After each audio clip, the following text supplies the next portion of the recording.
Question 27. The equation of circle shows 4x squared plus 4y squared minus 40xx minus 40hy plus 63 so equals to 0. And the coordinates P and Q are 12, 2 and 12, 10. Which of one is or are true? So for this one, radius, so you can use the program. For me, it's program 3. Okay, the circle program to find out the radius. So, but remember, when you click this one, you have to divide the 4 because it must have the coefficient of x squared and y squared must be 1. So let's see. For me, it's program 3. So for checking the radius, I type E, and then negative 48 divided by 4, negative. Let me do again. So negative 48 divided by 4, negative 48 divided by 4, 63 divided by 4. So you get the center is 6 and 6. And the radius is 7.5. But it's not 7. So number 1 is not correct. So number 2 actually must be correct, okay? And when you are doing the exam, you don't need to check this one, okay? But now we have infinite time, so I can do for you. The midpoint of PQ. So midpoint of PQ is 12 and you add them up, 2 plus 10 and then divide by 2, so it's 12 and 6. Okay, so you can substitute into the circle equation and check it. Okay, let's see.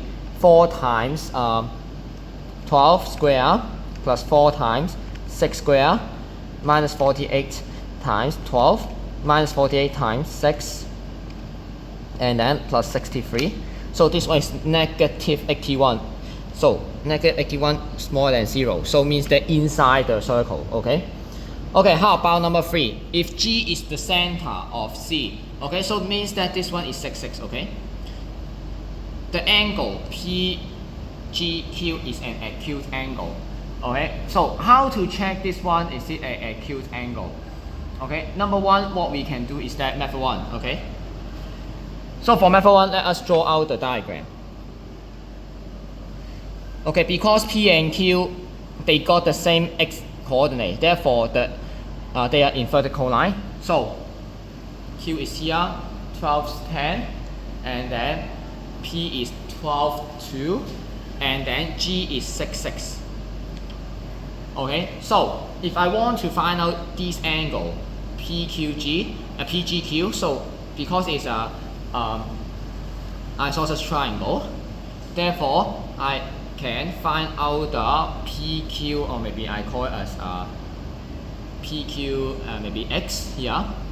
So if I can find out this angle and then times 2, I get the correct answer. So number 1 is that I want to find out 2 times arctangent of 4/6. Okay, where is the 4? 4 is here, and 6 is here. Okay, then I can find out the angle. So ask the calculator, 2 times arctangent 4 divided by 6, 67 point something. Okay, so it's correct. Okay, the answer is D. But what is another method? Okay, method 2, if you cannot find out that, okay, it is an isosceles triangle, or you cannot divide it into 2 right angle triangle, what can you do? So for me, method 2, I will try to use cosine law to do so. So GQ and also P, right? Because G is 6, 6, Q is 12, 10, and P is 12, 2. So what I will do is that I find out all the 3 lengths and then use cosine law to find out the angle at the end. Okay, so let's try. So let's see. Firstly, I use shift plus to find out all the distance. 12 minus 6, comma 10 minus 6. So square it, I get square root 52.